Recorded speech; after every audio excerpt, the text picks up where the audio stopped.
Hi అండి, invisible hangings అయితే ready చేశాను. ఇది వచ్చేసి నేను ఎంత తీసుకున్నానంటే ఒక 3.5 ఇంచుల కన్నా కొంచెం ఎక్కువ ఉంది అంతే. సో క్లాత్ తీసుకున్నాను, అంతే ఉంది నా క్లాత్.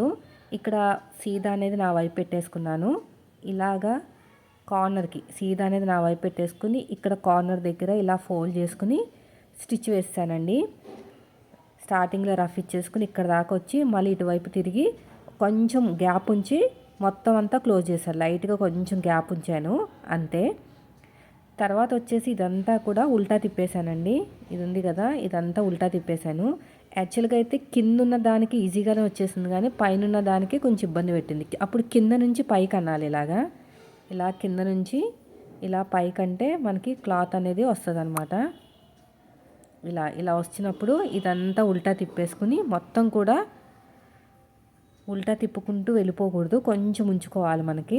అలా పైన పట్టుకుని కొద్దిగా ఉంచుకుంటే అది నేను చెప్పేదానికన్నా మీరు ట్రై చేస్తే వస్తుందండి. ఇక్కడ చూడండి, ఇదంతా కూడా మొత్తం తీసేయకూడదు, కొంచెం ఉంచుకోవాలి. ఇలా కరెక్ట్గా పెట్టేసుకుని ఇక్కడ మళ్ళీ రఫ్ ఇచ్చేసి క్లోజ్ చేసేయండి. ఇది అంటే మనం కొంచెం ఓపెన్ ఉంచాం కదా అది. ఇప్పుడు ఇదంతా కూడా ఎగస్ట్రా ఉన్న క్లాత్ని కట్ చేసుకుని ఉల్టా తిప్పేయటమే. కింద ఉన్నది ఈజీగా అయిపోతుంది, కానీ పైన ఉన్నదే కొంచెం ట్రై చేశాను, వచ్చింది. కానీ హ్యాంగింగ్ పైకి అయింది, కొంచెం కిందకి పెట్టాలి. తర్వాత విప్పేసి మళ్ళీ పెడతాను. సో ఈ టిప్ నచ్చితే మాత్రం లైక్ చేయండి. Thank you for watching.